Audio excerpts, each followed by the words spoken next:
खरं तर माझ्या मतदारसंघातली भूमी थोडी सोपी होती, बरेचशी तर जास्त सोपी होती, पण महेंद्र चोवीची भूमी थोडी कठीण नसली होती. आज ते बोलले नाहीये, पण अनेक स्पीड टाकण्याचा प्रयत्न केला आपल्या महायुतीच्या काही महाभाग नेत्यांनी, पण ते उडवण्याचं काम तुम्ही निश्चित तमाम या जनतेने केलं. याचा सार्थ अभिमान निश्चित आम्हाला सगळ्यांना निश्चित आहे. माझ्यासारख्याला तर तो 3 वेळा अनुभव आहे. सुरेश टोकरे या ठिकाणी आहेत, मी तर 3 वेळा त्यातून तावून सुलभून निघालो.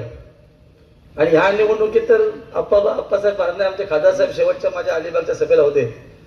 महोदयांनी आम्हाला बोलून दिलं नाहीये, सभा माझी आहे पण तुम्ही थांबा मला जायचं आहे, हे नेहमीचं कारण त्याच्या समोर आलं. पण हे बरं नव्हतं असं माझं म्हणणं आहे. कारण दिवस प्रत्येकाचे येतात आणि वसंतशेठना माहीत आहे की आम्ही त्याच पद्धतीने खेळाडू आहोत. कधी ना कधीतरी ती वेळ नक्की येणार, त्याची वाट आपण सगळ्यांनी निश्चित बघूया.